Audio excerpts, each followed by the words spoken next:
Jujur, turun baik tegal. Sama Mianda juga kan. Boleh. Hello, test mic. Kita tengok dulu lah. Percobaan suara 1, 2, 3.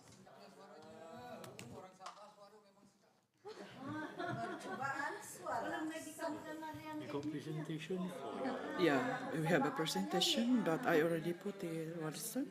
I will download it. okay. You got any videos here? What is that? You? Yeah, this one? No, no, yeah. Can we Okay, try this to one play? is my audio to me. I need to see whether your audio output is it going out. Which one? This good. Okay.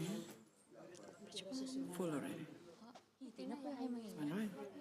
And after that, Terus mereka apa dia? Okay, change to speaker. This one? the headphone out. Yeah. Then, Then you try play. I see better. okay.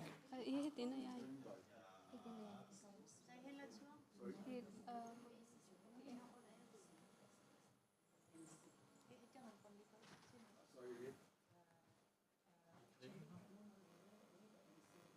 Tidak pa ay lakay lang. Oh, I know. Matyalan lakay la Ros.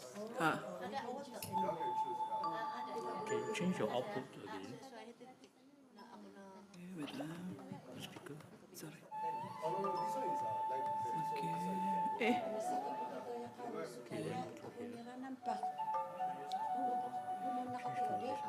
Kalau tidak guna dyan kasi ano manya Mereka. ako na po mahina din. Oo, mga. O ba sa tulong nito pintakat. Itila. Mereka ako po din ram kada kon dari ko tino. Amla dila ay kada kada gyapon dali halamay. Ila ang mga dahil ka. Ini bagus kasi lagi. Okay na. Ay pa mereka wala.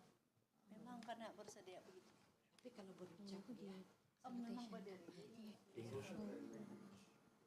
Pembalanit salutation na. oh yeah. What is that?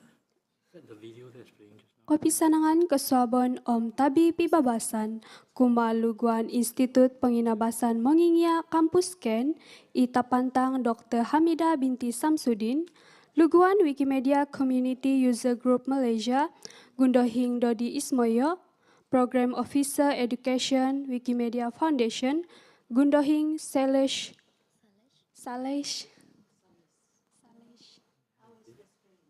Muhat pa Luguan Jabatan Boros Kadazan Dusun, Institut Penginabasan Mongingia Kampus Ken, Zandi Lina Bagu, Om Kuma Oinsanan Wikimedians, Inakaamong Dahay Dotadaw Baino. Ponsikaw Kumadokoyo Toinsanan, Tuminongoy Among Dahay Montok Popoy Magon, Wiki Ken Club Dotadaw Baino. A very good morning we bid to our respectable Director of Ken Campus, Teacher Education Institute, Dr. Hamida binti Samsudin, President of Wikimedia Community User Group CUG Malaysia, Mr. Dodi Ismoyo, Program Officer Education, Wikimedia Foundation, Mr. Salesh Patnaik, the Head of Kadazan Dusun Language Department of Ken Campus Teacher Education Institute, Madam Lina Bagu, and to all Wikimedians that have attended our ceremony today. Thank you to each and every one of you for being here with us today. We are pleased to have all of you together in this room. Can we try the...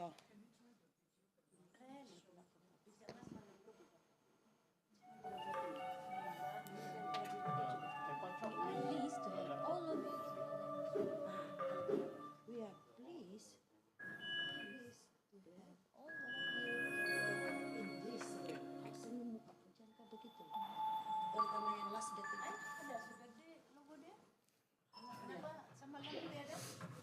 Dokter, Zandi, tunggu. Ada high plus tuh di lemangnya. Jam 1 ya Hamna, Dok.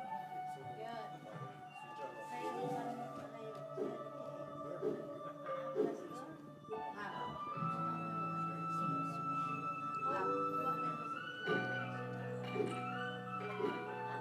Kalau ini nggak jadi ntar ya.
Satu boleh nggak kasih highlight yang ada satu? Sorry, English. Oh, sorry. Okay, can you highlight the music when that one? Okay, I will show you that one. May pagka inside.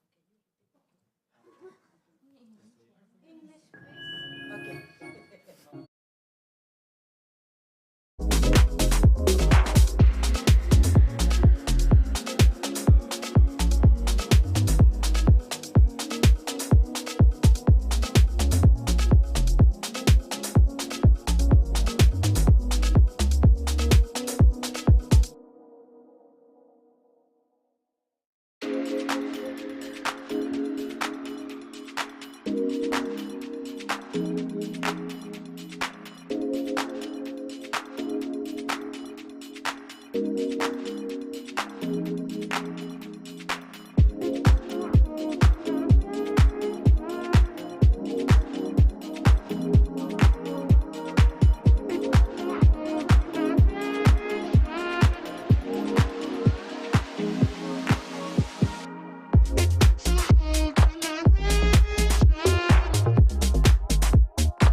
Hello everyone, my name is Zareen Karazian. I'm a PhD student at the University of Washington in the Department of Human-Centered Design and Engineering. Today I'm going to be presenting research done with my advisors and co-authors, Benjamin Mako-Hill and Kate Starbird, on governance capture in self-governing communities, a qualitative comparison of the Serbo-Croatian Wikipedias. Some background. For about a decade, at least 2011 to 2020, a small group of far-right editors took over the governance of the Croatian language edition of Wikipedia. This meant that they installed themselves and their allies in administrative positions by rigging local elections, and they systematically started introducing far-right bias, including fascist revisionism about World War II, into the project's article base. They also harassed and stamped out dissenting editorial voices on the project. After years of calls from local editors to the foundation to intervene, the situation started getting some media attention. Eventually, through the work of the local editing community, the offending editors on the project were removed. The Wikimedia Foundation published a retrospective assessment of the situation and confirmed that indeed this was a case of project capture, where the project's mechanisms of governance were taken over by a few users in powerful administrative roles. The interesting thing about the Croatian case is that Serbo-Croatian is a pluricentric language. And there are actually 4 separate language editions. In addition to the Serbo-Croatian, there's the Serbian, Croatian, and Bosnian. But despite similarities among these language editions, Croatian alone that we know of succumbed to this sort of capture. All of these projects, to some extent, faced vandalism and disinformation campaigns and things that are challenges for all language editions, but none of them quite had the takeover of the project's entire mechanism of governance that Croatian Wikipedia suffered. So the question that arose was why? Why did Croatian Wikipedia succumb to this sort of systematic disinformation campaign when other language editions in the same language family did not? To answer this question, we conducted 15 interviews with participants who were familiar with the situation on Croatian Wikipedia. They were editors and admins in the local language communities, as well as contributors that were involved in global governance issues. This included stewards, as well as foundation staff members dealing with trust and safety. And based on a grounded theory analysis of these interviews, we arrived at these 3 propositions. The first was perceived value. Is the project worth expending the effort to capture? On this, we found that Croatian and Serbian Wikipedia, the 2 projects that we compared, were roughly similar because they had both the sort of editing community where nationalist narratives would resonate because they were both tied to a particular national identity, and they were of a sufficient size that they had an audience that would be attractive for any sort of motivated actors to target with these sorts of narratives. But the projects then differed in 2 respects that made Croatian really vulnerable and Serbian comparatively more resilient. The first was bureaucratic openness. How easy is it for contributors outside the core founding team of users to ascend to these local governance positions on the project, such as becoming an admin? And we found on Serbian Wikipedia, there was a deliberate attempt at the beginning to keep the project open, make it pretty easy for people to ascend to these positions. And that created a relatively diverse initial administrative team. Croatian instead became more and more bureaucratically closed relatively early on, which kind of created this like core group of users that had pretty powerful positions on the project, and also created an environment that was not very transparent bureaucratically. The second dimension on which these two projects differed was institutional formalization. To what degree did the project preference personalistic, informal forms of organization over formal ones? So through our interviews, we found that Croatian Wikipedia, a lot of the actual governance discussions and work was done off wiki in a very non-transparent fashion. And the primary way that people on the project ascended to these sorts of governance positions and that decisions were made about governance was through these personalistic, informal forms of organization rather than more formal ones, such as rules about admin power and rules about when users can block and when they can't, particularly admins. So we synthesize these propositions into a conceptual model of risk that represents the varying levels of vulnerability that various Wikipedia communities have to capture along these different institutional configurations. So according to this, the projects that are actually most vulnerable to the kind of capture that we saw in Croatian Wikipedia are projects that have a really insular bureaucracy and have personalistic institutions and are relatively high value. So particularly ones that are, for example, tied to a national identity.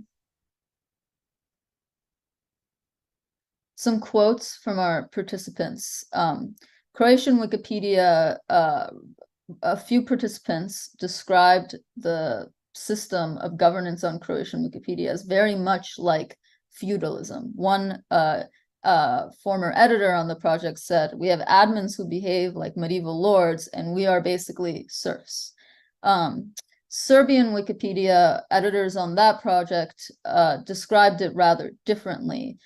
They explained that Serbian Wikipedia is a bit larger. The editing community is a bit larger than Croatian Wikipedia, but they also have a little bit more diversity and polarization among different factions, and there's not really any faction that really had ever gained an upper hand over the others. So power on Serbian Wikipedia was much more balanced than on Croatian.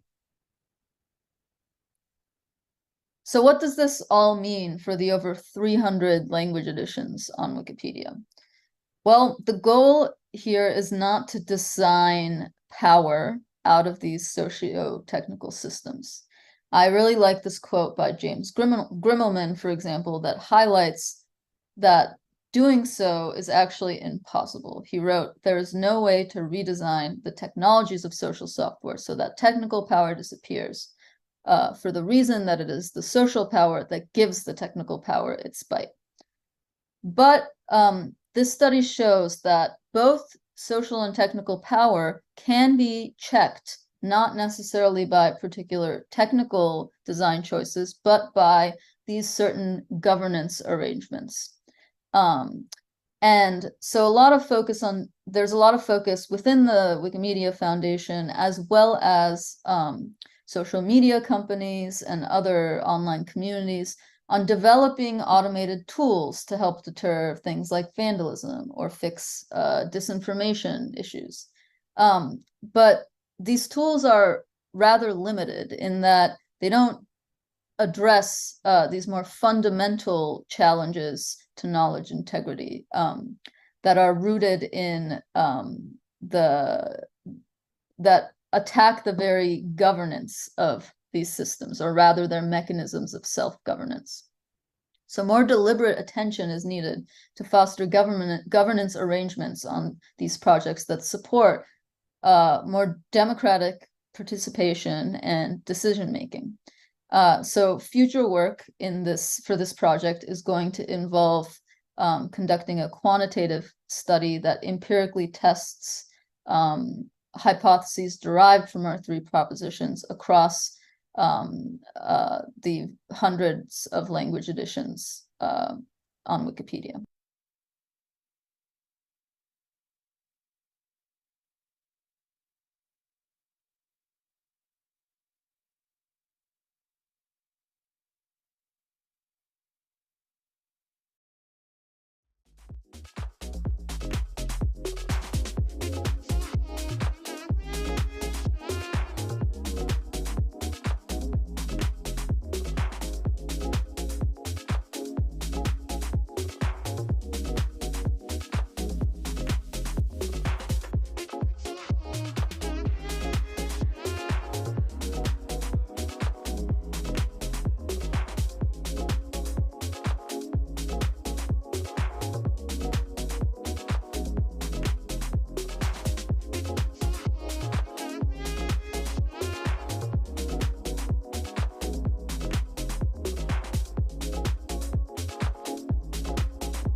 My name is Linda Wang. I'm a graduate student in economics at Cornell University, and I'm here today to present my project on social and language influence in Wikipedia articles for deletion debates.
Hello, everyone. My name is Wei Yuan. I'm a PhD student at the University of California, Irvine. I'm presenting on behalf of my wonderful team, consisting of Zhao Li at Washington University in St. Louis, Julia Wagner at ETH Zurich, Seth Frey at the University of California, Davis, and Benjamin Mako-Hill at the University of Washington, Seattle.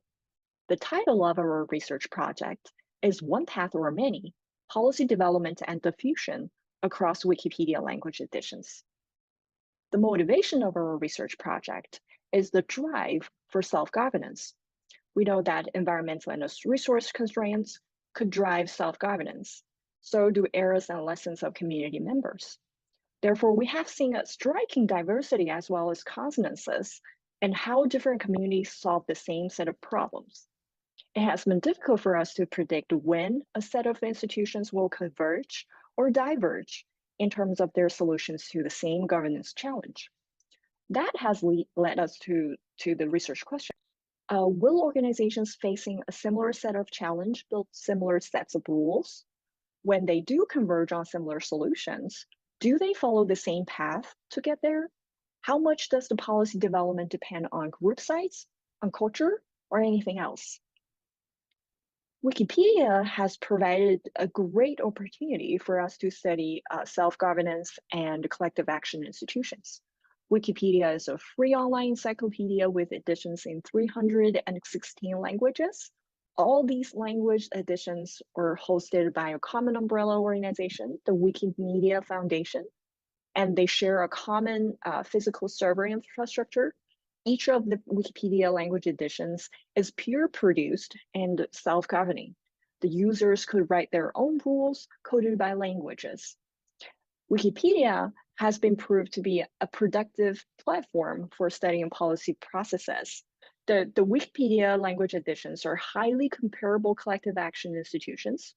They are open, community-driven structure, and they pursue the same mission under the same constraints. All these characteristics made Wikipedia language editions to be an ideal case for studying policy diffusion, which is the topic of our research. Using Wikidata, especially MediaWiki's cross-wiki linking page, we were able to construct the policy structure across Wikipedia language editions. On the right-hand side, we have the language policy bipartite network, where we have 60 shared policies and 245 language editions. The policies are the nodes in blue, and the language editions are the nodes in yellow. In total, there are 3,600 instances of policy adoptions. That's the edges in this network.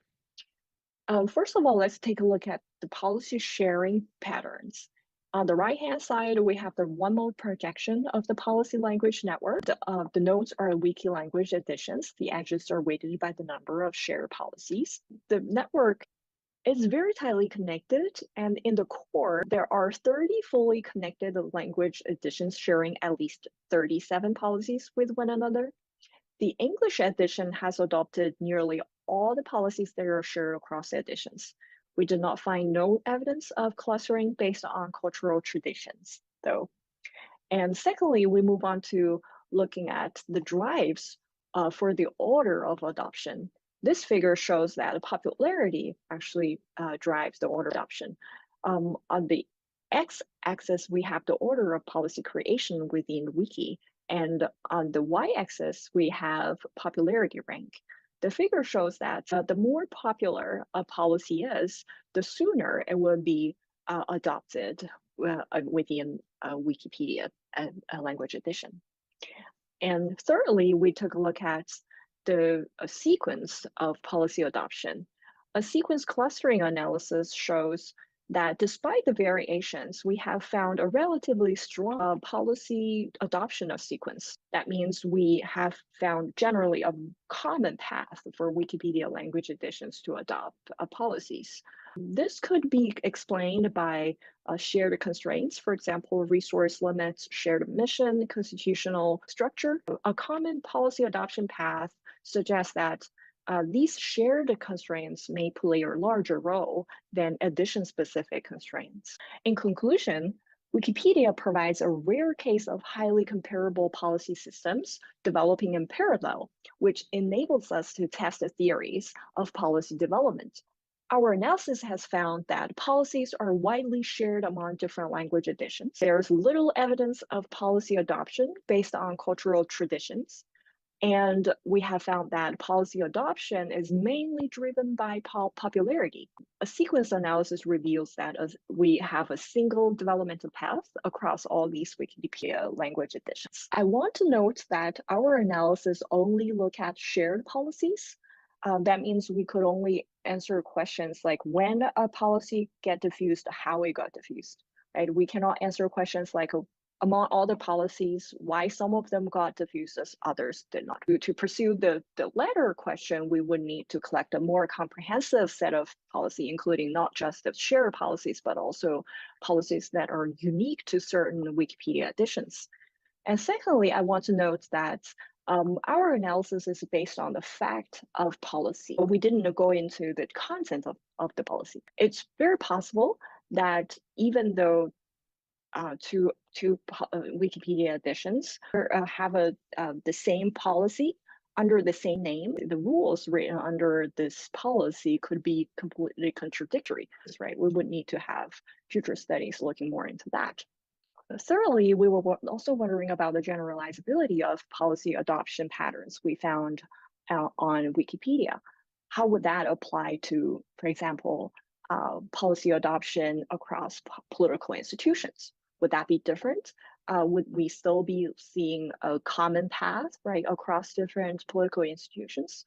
And lastly, we have identified this single developmental ladder for policy adoption, but what are the mechanisms, right? Some of them are possible, the common mission, resource constraints, or environmental factors, and how and to what extent they could affect the policy development processes. Future studies would benefit from looking more into that. Okay, that's the end of my presentation. Thank you very much.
Okay. Good morning, everyone. I hope you're well. It's very exciting to be here, actually. And, well, I almost didn't make it, so yay for that. And I'm especially excited to present today because this is kind of a personal journey that I took. This is the results of my PhD that hasn't been published yet. It's been submitted and it's really at the final stages, but you're the first to hear the results of it. So I hope it's interesting and feel free to ask questions. There's going to be a section at the end. Essentially, I just wanted to give you some intro into how it came to be and why I pursued it, and then just describe some of the findings, not all of them. It's a 200 pages thingy, so it's kind of hard to shrink, but hopefully it's still going to be some highlights that you may find interesting, some things that surprised me personally. And let's just delve into it. So the first part is just giving a bit of an intro. And I said it's a personal presentation. And in essence, this was sort of like giving birth. Essentially, I sent this proposal for the PhD to the Tel Aviv University in April of 2018, 5.5-ish years ago. It was from hospital, and a day after I delivered my baby, Lyra. So this journey has been about growing the PhD and growing her and myself. And this is, by the way, this is a Lyra. This is a sort of a instrument. It's also a constellation. So that's the meaning of her name. And just to give a context to that, I'm an educator. I specialize in technology and learning, and I've been basically deploying or implementing Wikipedia and Wikidata in my academic courses at Tel Aviv University since 2013. I've been experimenting a lot, and besides my courses, I've been also assisting a bunch of other people to implement wiki projects into the academic and educational curriculum. And when I started to research it, I found out that there's tons of information out there, academic research, basically discussing what Wikipedia can do as a learning platform, all the benefits that it has, and there are many in the literature. There's also quite a lot of academic literature back then, right, on Wikidata, but most of it was technical. Most of it was about maybe the ontological side of it, less so about the potential that it holds for education in the wider sense of it, right? So not just in the classroom, but really as a lifelong learning platform.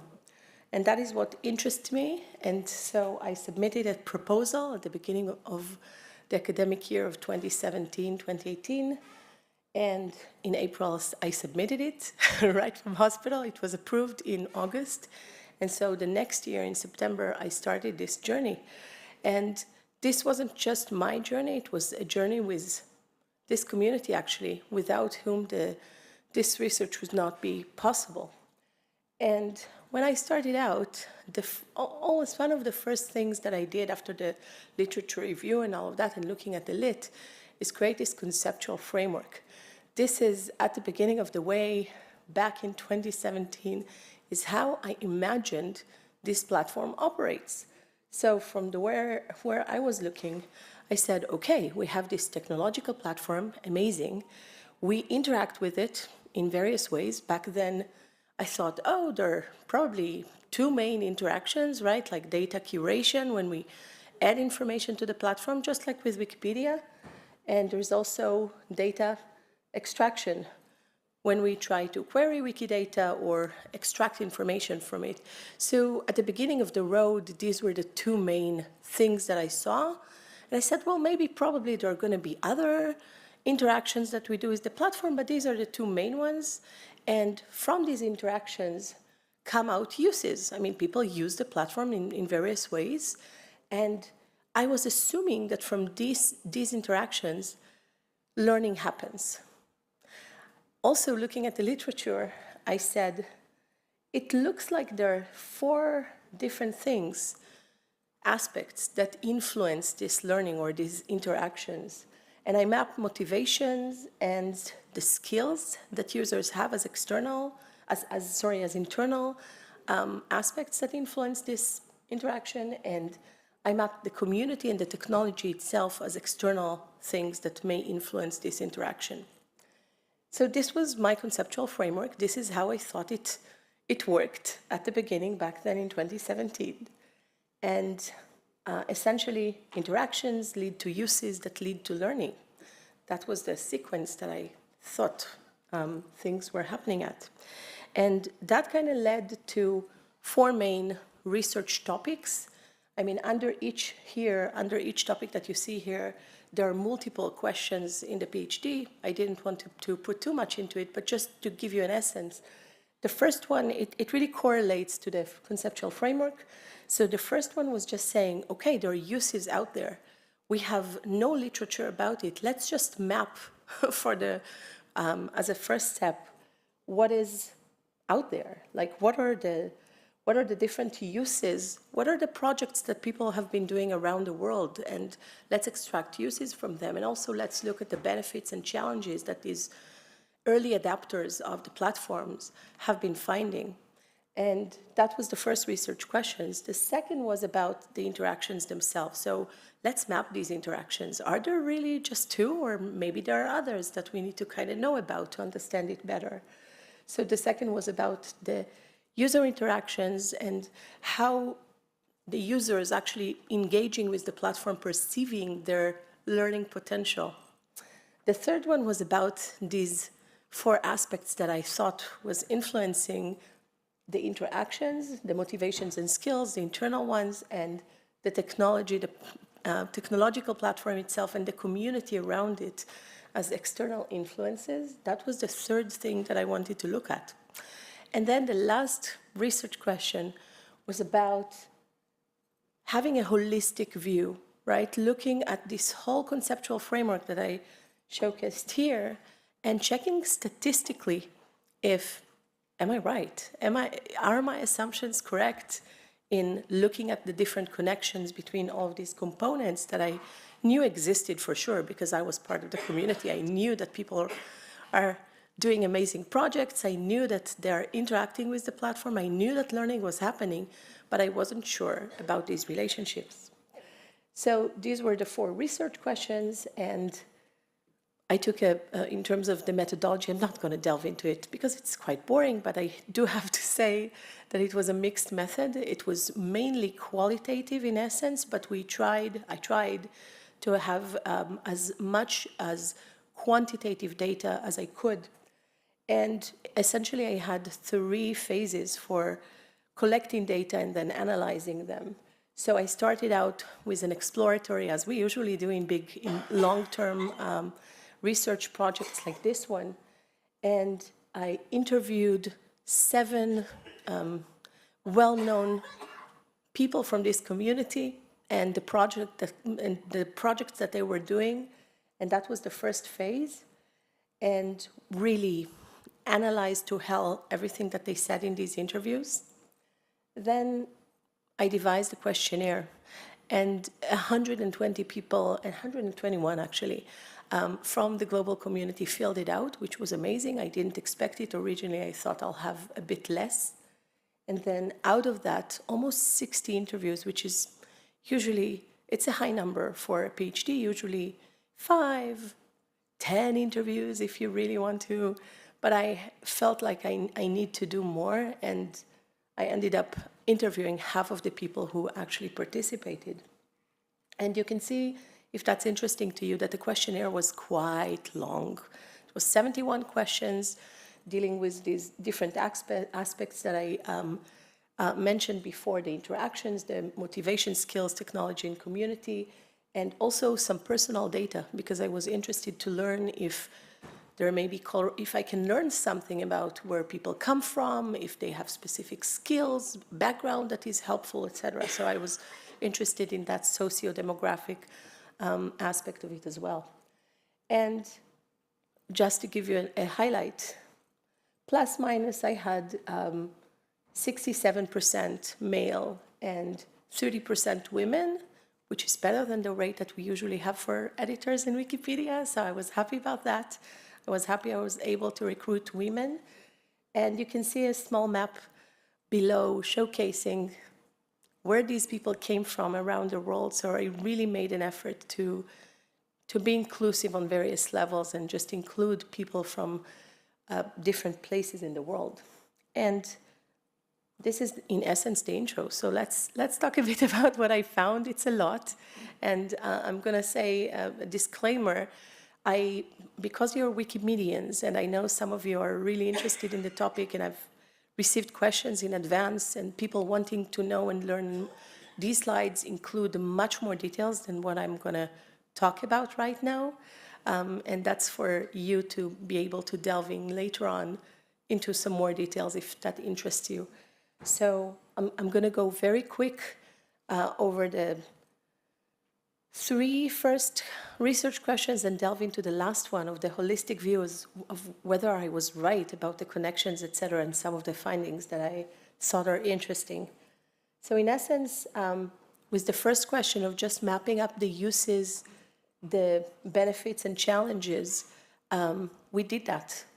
I found essentially that there are around 10 different uses for Wikidata, and most of it is actually published already in an academic article that was published earlier this year. So if you want to delve into it, it's actually online, and if you're unable to access it, just ping me and I'll send you the PDF.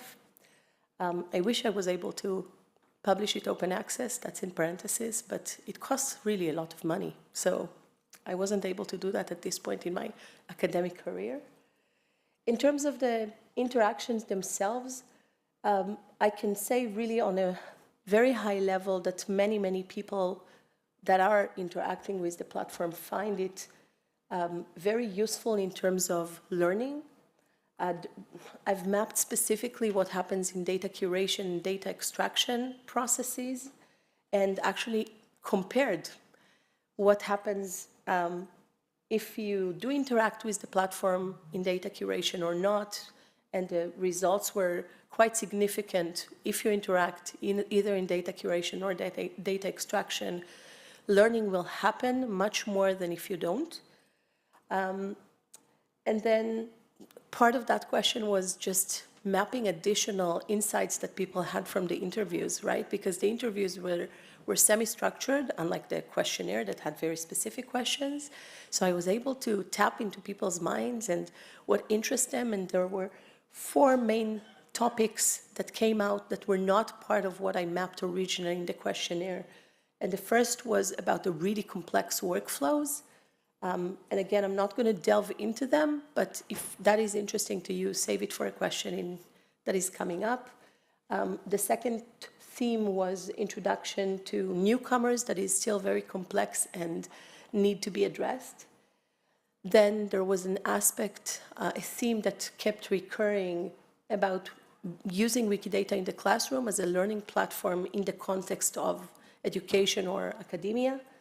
And many people found that it's really helpful in terms of developing overall skills that people need, specific knowledge, as well as data literacy, which is really interesting.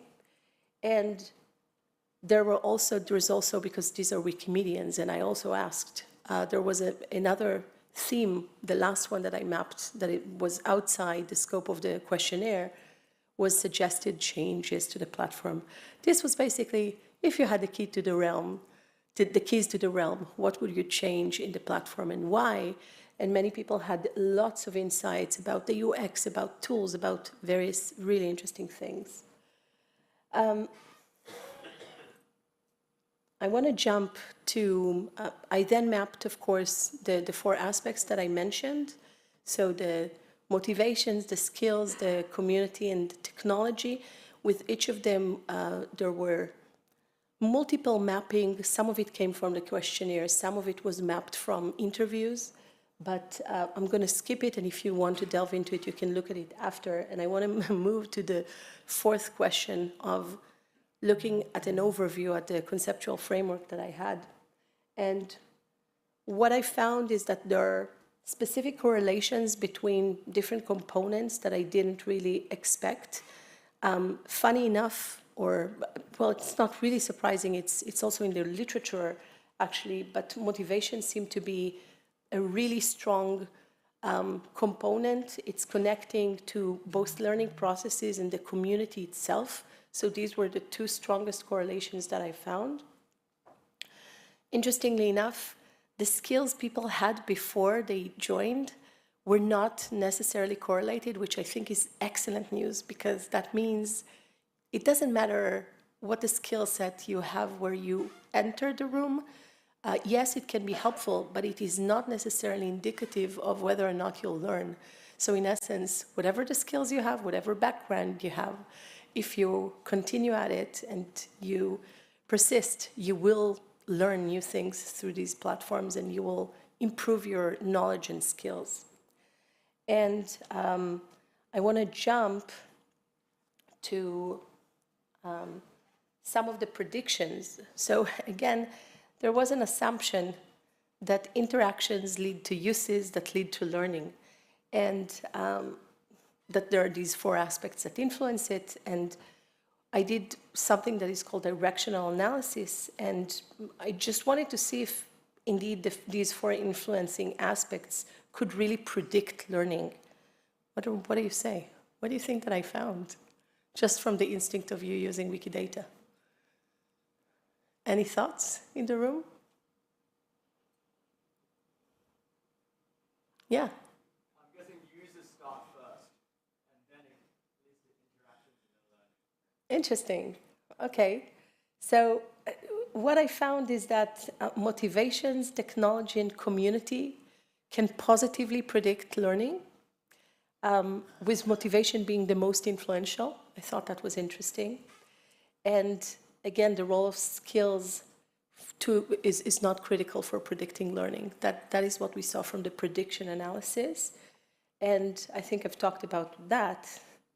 And I'm guessing this is the really interesting part, the mediation analysis that we did, a path analysis to kind of see if the model really fits. So the model fits in essence, but the connections are completely not what I figured out at the beginning.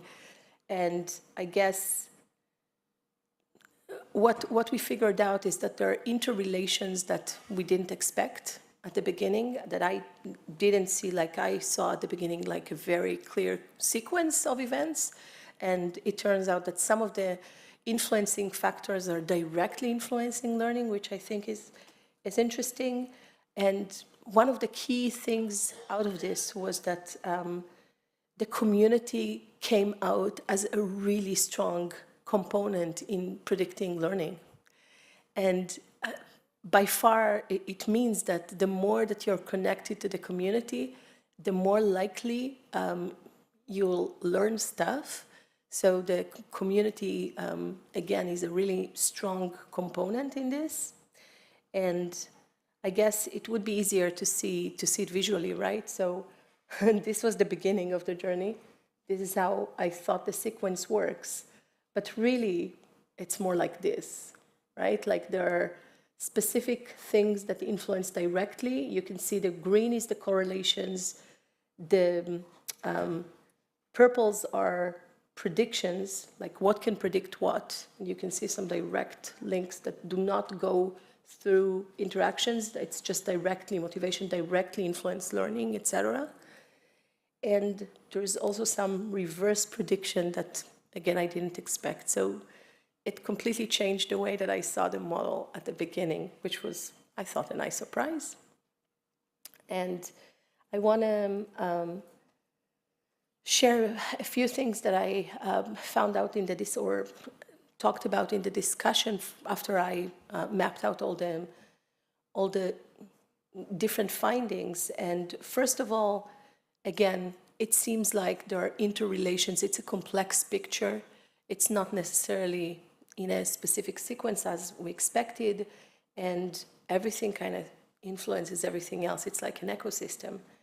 And it seems like data visualization, the possibility for Wikidata to help us visualize data, is a critical component to allow high-order thinking, critical thinking, and developing various skills.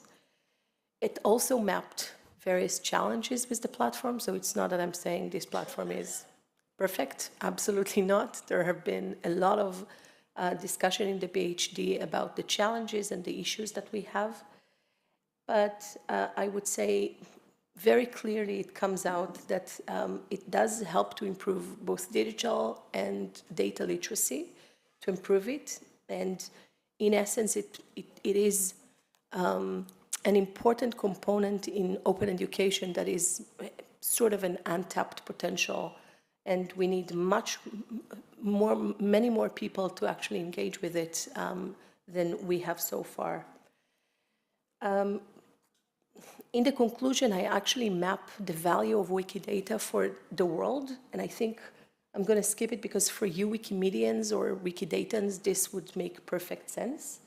And I will say that the only last thing that I talk about in that section is generative AI. You've heard me talk about that before if you've came to the Gen AI panel, but essentially Wikidata, as of now, is not feeding all the big LLMs.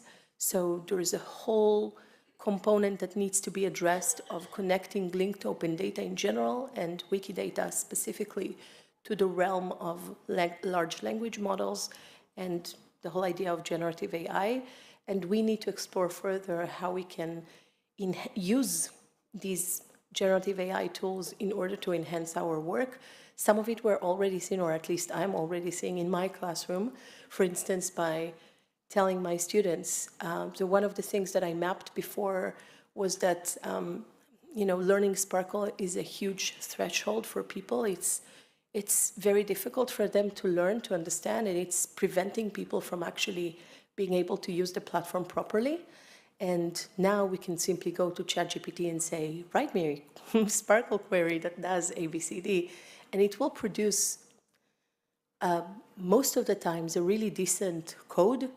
And then if you know a bit, you can tweak it, you can change it, you can think about it critically, but you don't really need to be proficient in Sparkle the way you used to be, or need to be need specifically to be connected to the right people in the community who know how to do it.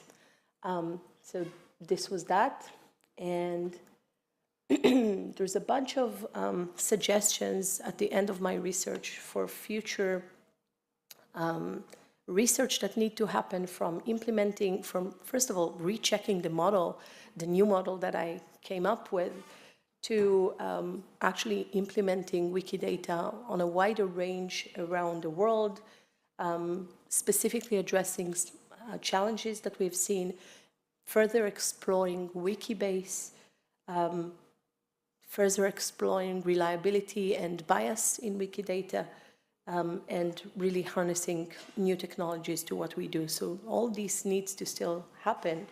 And I want to conclude with this hope. So this is what I hope this research will do, or help do. I hope it helps inspire more people to engage with the platform, to use it, not only the classroom, but really as a lifelong learning platform, and that we will continue to do this work. And I also had a personal hope, because remember, this was a really personal journey for me. I hope that I keep growing, and I mentioned Lyra. This was the beginning of the process. And this is her just now in April. She turned 5. So I hope we keep growing together and with the community.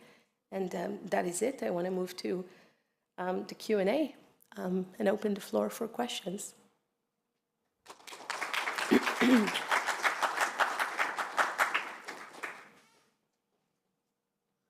Not everyone at once. You can run the mic. I know, you kind of grasp, oh my gosh, I grew a human through that process, through COVID.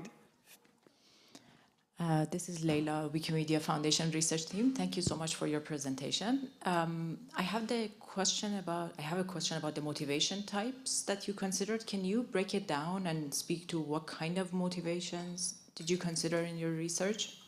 Sure. So it was a mix of specific questions in the questionnaire that were dealing with motivations and trying to see the perception of users of what type of, to what extent do you think that this motivates you, etc. So there were questions in the questionnaire dealing with just people's perception of their own motivation, what motivates them, etc. And then in the interviews, I was able to delve in a bit more. And all the statements that I mapped, because it was, you know how it is for qualitative, you basically do an interview and then you dissect all the sentences and you try to map them, etc. So I mapped 3 subcategories. First, for initial motivation to participate. So there's a bunch of, and then subcategories of what that looks like, and I can share it with you later if that's interesting. Then what motivates people to stay once they've went through the threshold. And the third category was what inhibits motivation. Like, what are the things that really hinder people from wanting to be there? And so each of them is mapped with some statistics behind it. And if you want to delve into it, you can definitely see more. I think I did put something. I might have put something here. No, I didn't. Okay. I think it's hidden, probably, and I can't see it, but I can send it to you. Any other questions about the process? Silence in the room. Oh yeah, go for it. Not really a question about the process, more a question about, like, I don't know, the takeaways. So I think that I like the idea of thinking about projects like Wikidata as learning processes, but it seems like there's, like, I guess the question is, do you see there as being any conflict between, like, how you might design a process for, like, maximizing learning and the goals of, I don't know, providing really high quality data all the time? Because I think that people are in the process of learning. If you're really maximizing for learning, doesn't that also involve making mistakes? And how do you, and this is a very conceptual question, but you've obviously been thinking about this a lot. How do you balance those two goals, right? The goal to promote sort of individual growth, perhaps through experimentation and making mistakes, and the goals of promoting high quality data.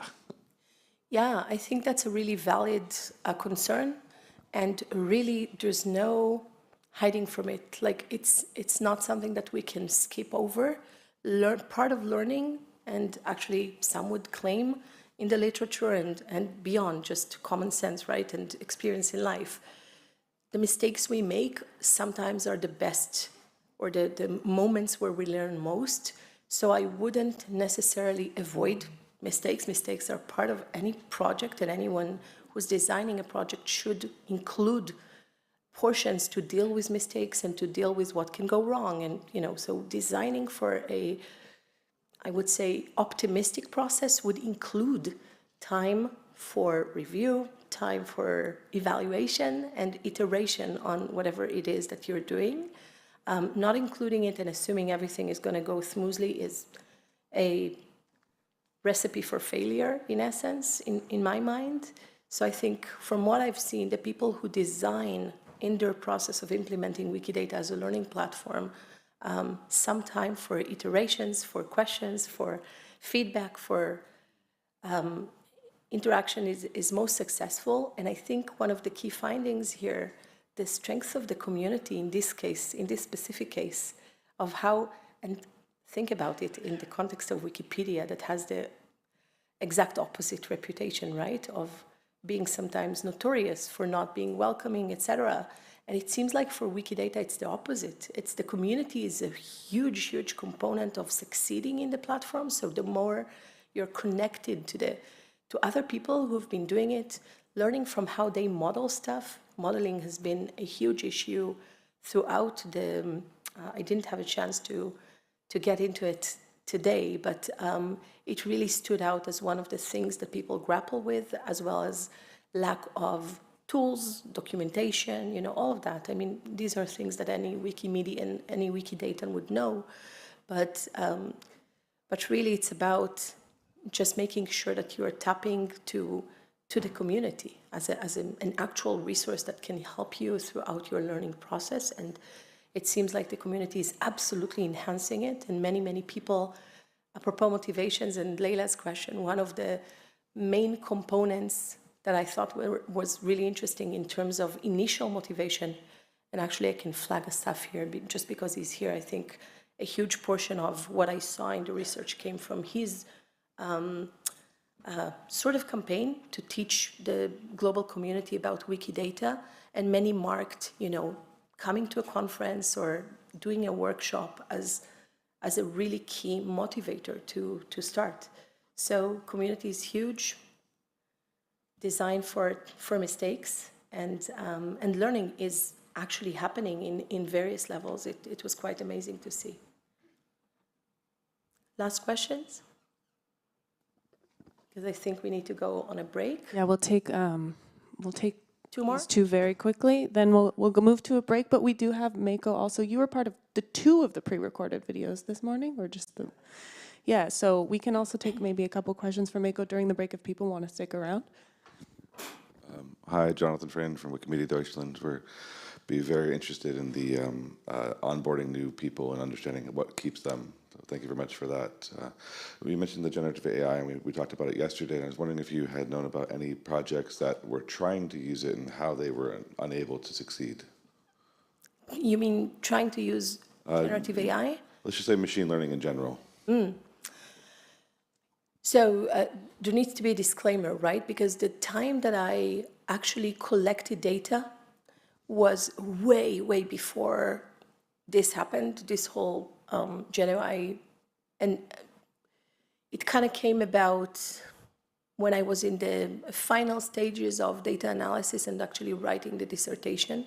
It's still included in the dissertation because, I mean, I'm highly interested in that and I see all these connections. So I was able to include at least highlights for it and trying to direct future research about it. But to your question, if they're existing, so I kind of differentiate between using AI, like old school AI, if I can say that, to generative AI. These are, to me, these are two different things. And in terms of AI, in essence, there have been many. I mean, the Wikidata community has been using various tools, some of them relying on AI to kind of do its work, to fight vandalism, to track various things. There have been efforts. I don't know if Andrew Lee is here, but Andrew, for instance, at the Met, one of the first, oh, I see Richard Ferris here, hi. One of the first projects that I mapped at the original stages was the Met, and they have been doing some innovative stuff that I recommend all of you to follow. One of them was to create, for instance, the Picts game. So that included actually machine learning and taking a bunch of images. There was a huge set of data, both the metadata and the pictures themselves that they worked in collaboration. I think it was IBM, Microsoft, or some, MIT. There were a bunch of people coming together to do this, and they trained. What happens with these big museums is sometimes they have a really small portion of their collection really well mapped, and the rest of it lacks a lot of details. So they said, let's train the machines on the data set that we have that is really, really high quality and good, and we know that the data is, we have complete metadata on that. And they did that, and then they used what the machine learned for the Wikidata game. So the Depicts game shows you a picture, and all you need to do is say, hey, is there a tree? Isn't there a tree? Is there an instrument or not? Is there a horse or not, right? Like these micro contribution. So I think this is an untapped, I mean, all of the Wikidatans in the room who've tried it got hooked. Like it's highly addictive, and it's really easy for engagement. So I think that's an untapped potential for engagement with wider audiences, but that's an example of using AI to train models to then suggest things for the general public to kind of help us map the Wikidata. And the cool thing about if that's the first time you're hearing about the Wikidata game, it's not the only one, but what happens is that if I click yes, there's a tree in the picture, there's going to be behind the scenes an edit in Wikidata that is adding a statement that this picture depicts a tree, which is quite awesome. And you don't have to know anything about Sparkle or Wikidata, you just play a game. And this is allowing engagement from young kids to adults, to professionals, to anyone on the spectrum. And I think it's one of the avenues we really have to kind of further explore, the whole idea of gamification and micro contributions, like small contributions from the public to help us do the work of mapping the world. Last question. Hi, I'm Jack and I'm a Wikipedia and a teacher, and maybe it's off topic, but I was wondering if you have some insights about how to use Wikidata in education in schools. Oh, yeah, tons. I mean, this is essentially what sparked. Where are you from, can I ask? Italy. Italy, amazing. So I think you can find quite a lot of insights in the article that was already published because it maps, in essence, some projects that already exist and you can kind of get inspiration from and see the types of uses of how we can use it for education, but tons. Like I essentially opened in 2018 the first global academic course to feature Wikidata. So if you want, we can talk about that more. But yeah, the whole idea is to use it as a platform, especially in a time where we see definite changes in the way that the younger generations are consuming knowledge and also producing knowledge. So we have to address it as educators. We can't continue to teach in like old school ways. And I think Wikidata is very helpful in doing that. And before we had the Gen AI revolution happening, Wikidata has been actually used by Siri and Alexa.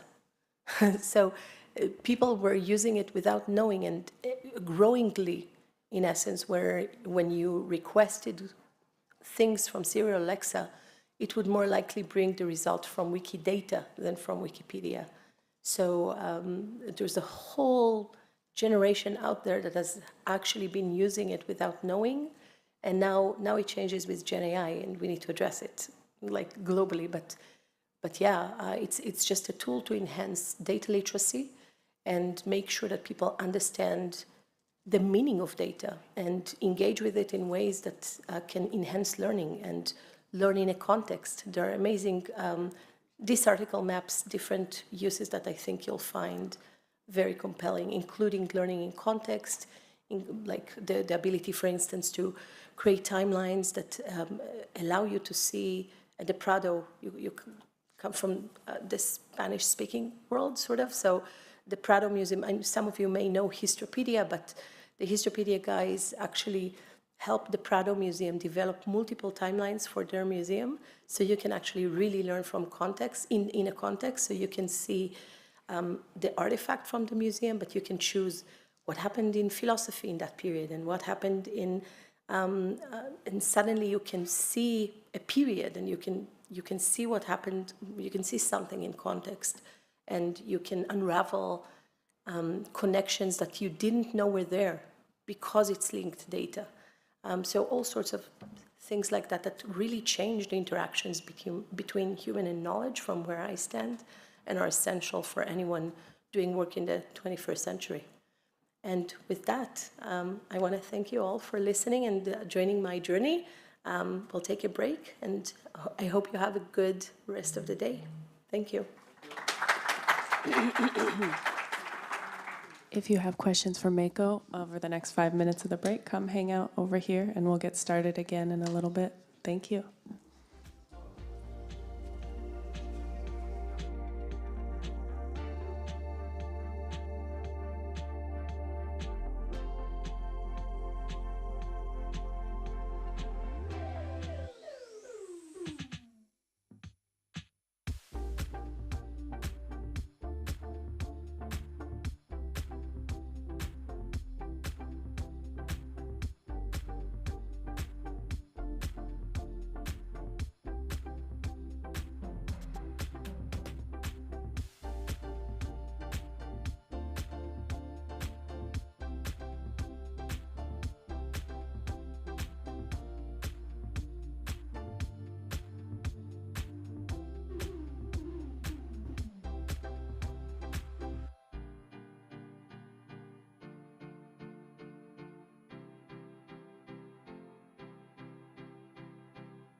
Okay, hello everyone. My name is Kirill Semyonovsky, and I've been involved in the movement for 15 years in different capacities and roles.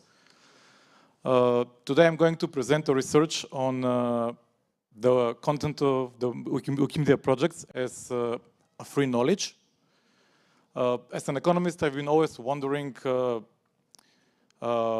is there any economic justification or explanation of the work I'm doing on the Wikimedia projects? Because there have been always people saying, oh, you're wasting your time, you're doing something that you don't earn anything for, why are you doing so? And my thought was always like, I'm not alone. There are a lot of people doing the same thing and deriving some utility from it. So I tended to explain whether this is true.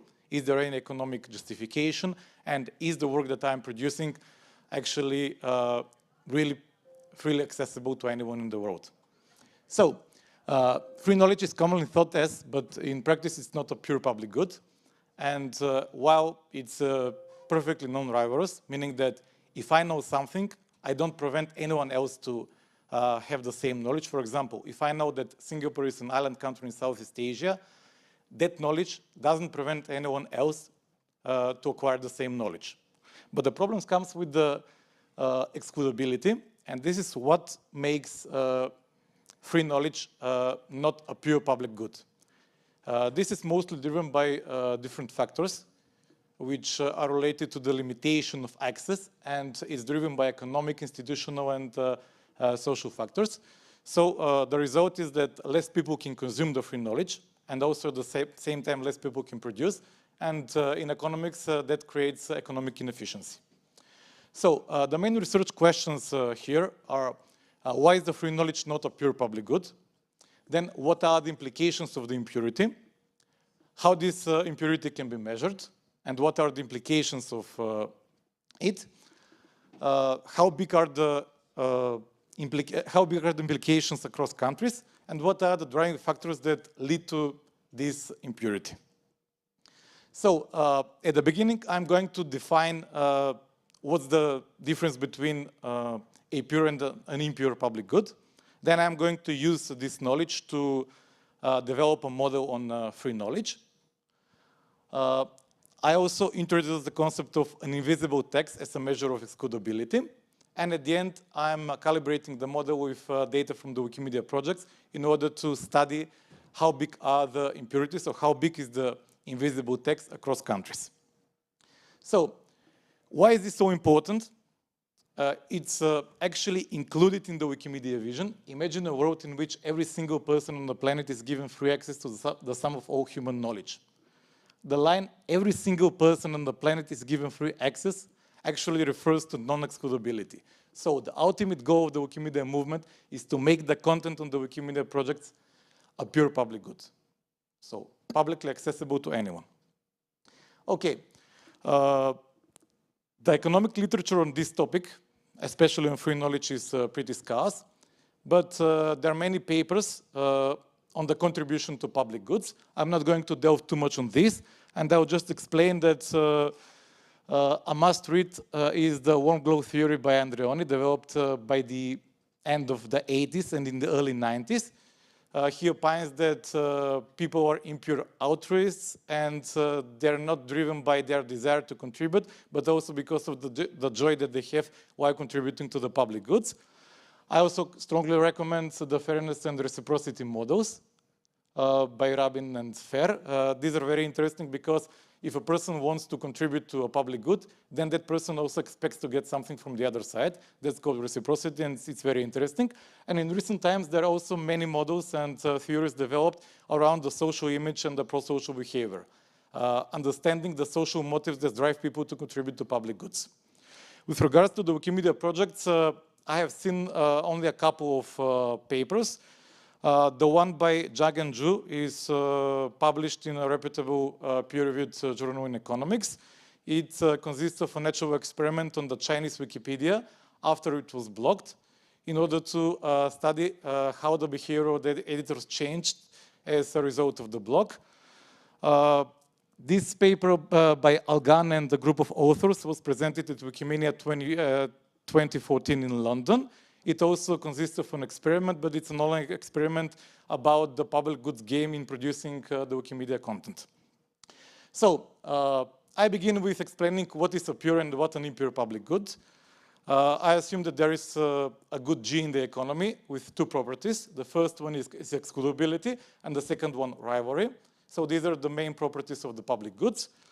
I scale them on an interval between 0 and 1, where 1 denotes perfect non-excludability and perfect non-rivalry.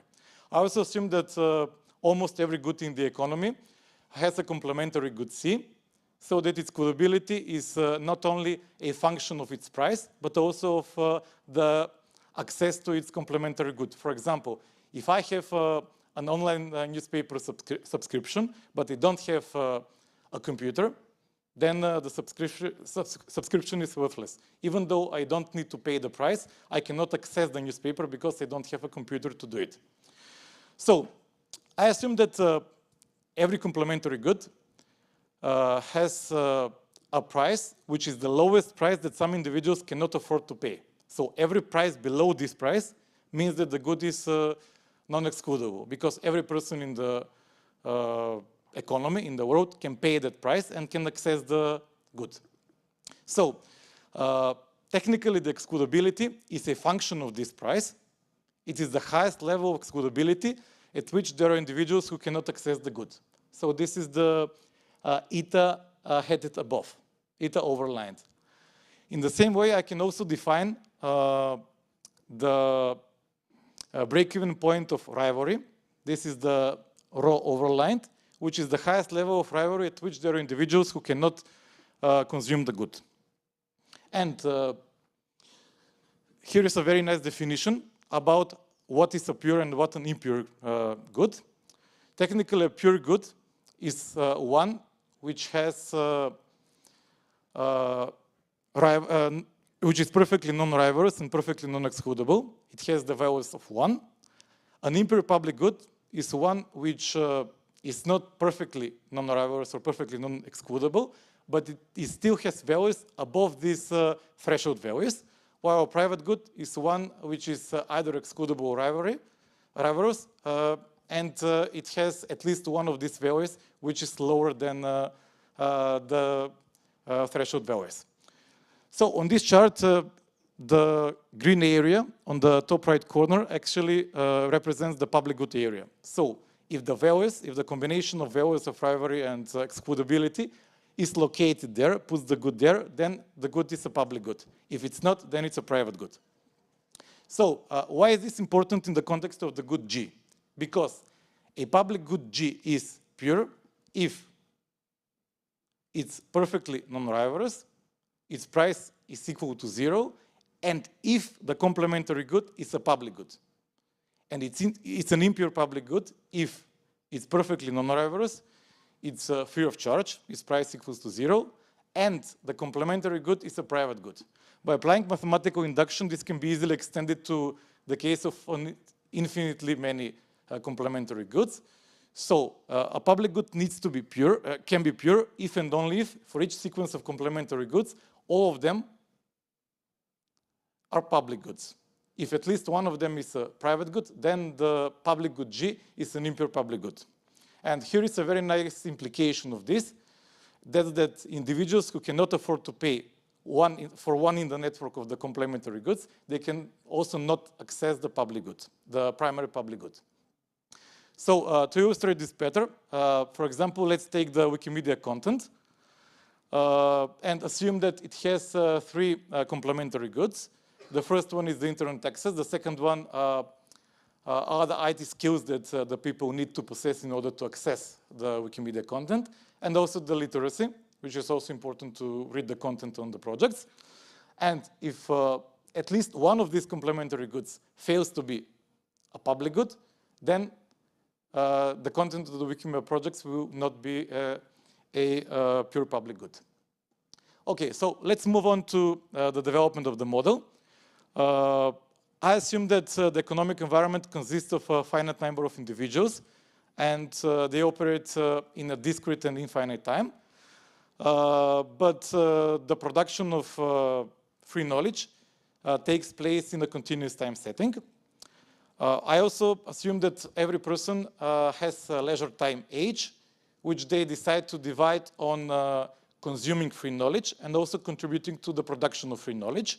I denote them by V and W. And W, which is the contribution time of producing to the free knowledge, is also dependent on the altruism level, on the size of the population, the number of people contributing to the free knowledge, and also on the development of the region that the person comes from.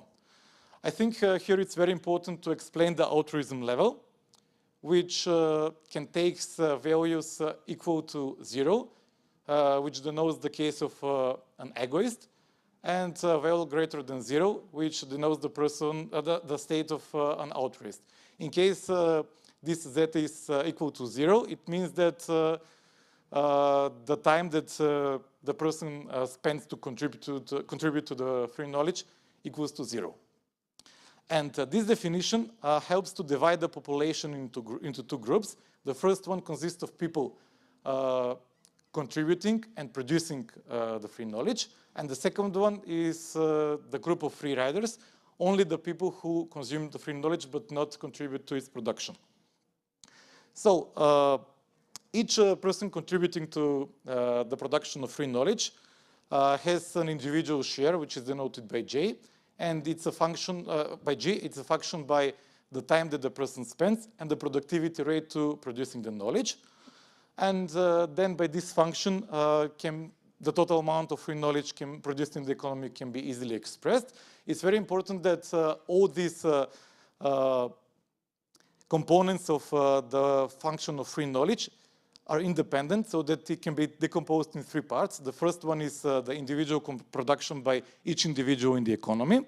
Then we have the contribution by all other people. And we also have the state or the amount of free knowledge produced in all previous periods. Then another very important thing in the model are the social interactions. This is very important because the Wikimedia movement is a social environment. We have people communicating with each other in order to produce the knowledge. And I also assume that every people derives additional utility. There is a function of additional utility from social interactions with other people in the economy, with other individuals contributing to the production of free knowledge. The idea here is that the people expect that by those social interactions, their productivity rate will increase and they will make more quality edits, or their contribution to the free knowledge will be of higher quality. This, of course, alters the production function. So the total amount of free knowledge produced also includes the effect of the social interactions in the economy. To better illustrate this, I present it with a simple graph of 4 vertices and 6 directed edges in which every person interacts with every other person in the economy. And from those social interactions, they derived additional utility, which contributes to increasing has to contribute to increase the quality of their edits. And at the